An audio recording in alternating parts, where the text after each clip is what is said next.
Mr. President. The senator from South Carolina. Thank you, Mr. President. Mr. President, each new year brings with it a range of different emotions.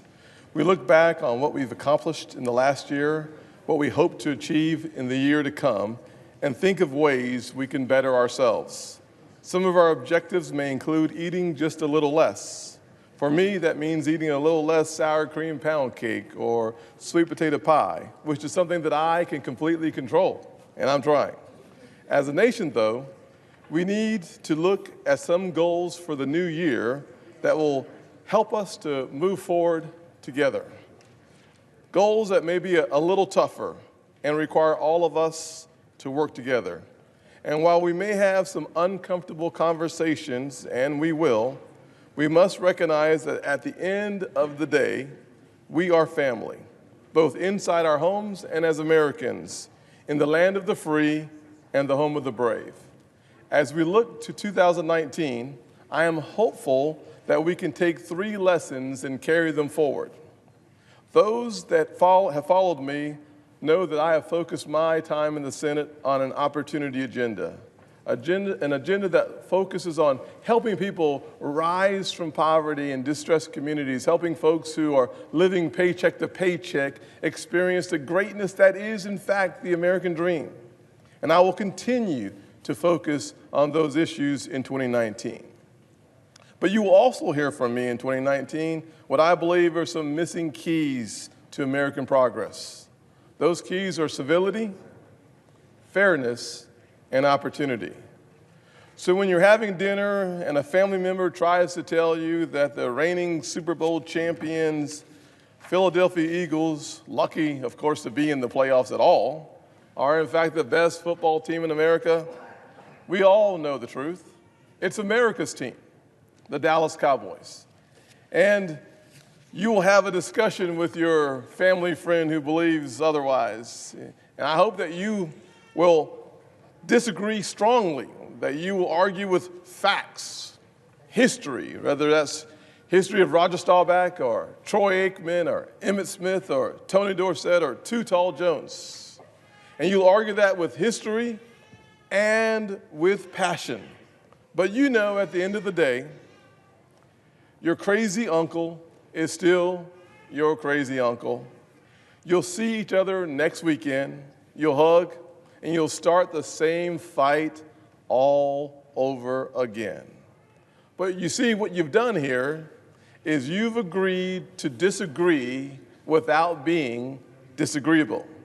That at its core is the civility that our nation is sorely missing right now. Too often, too many seem too focused on saying whatever they want to say and saying it more loudly without any concern for the actual content. We need to return to civility, where the other side is an evil or traitor or trying to destroy our country, but they simply have a different vision for how to achieve success. Second, sometimes we struggle to make sure our loved ones, especially our kids, especially around Christmas time, are treated fairly.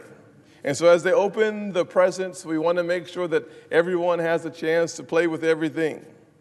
This is what we call trying to be fair.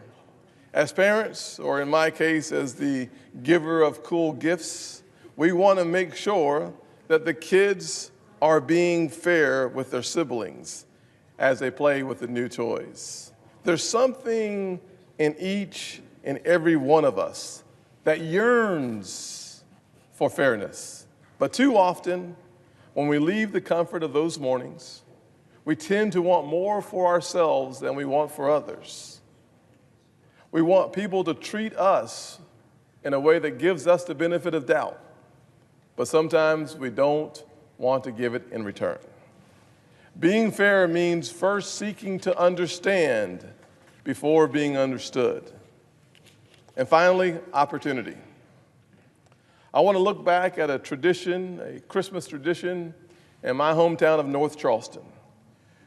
A place where we see amazing things happen around the Christmas holidays.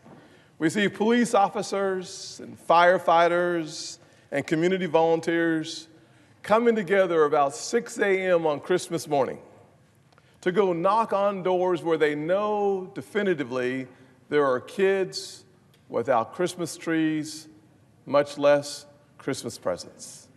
And these police officers and firefighters and community volunteers join hands and raise a ton of dollars and bring presents to the doors.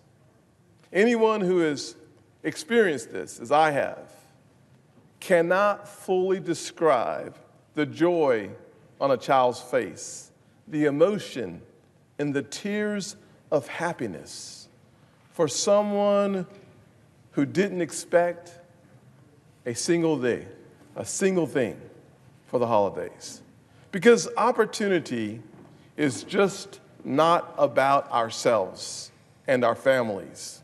While we certainly strive to be successful, the true meaning of the Christmas and holiday season lies in what we do for others. For Congress, that means everything we do should be with an eye towards improving the lives of all Americans. For folks at home, remember, there are folks in your community that are less fortunate. This became the greatest nation on earth because of our hearts and our minds, the hearts and minds of the American people, the power and endurance of the American dream, and the graciousness and strength of the American spirit. In other words, American exceptionalism. Civility, fairness, opportunity. 3 words that can help our nation heal and move us forward towards a better future. My hope this year is that we will take some time to think about what each of us can do to further these goals. Resolutions are good. Being resolute in our mission to strengthen our nation is great. Soon, I'll speak about my vision for the future, my America 2030 plan. I want to say Happy New Year and remember the true spirit of what makes America great.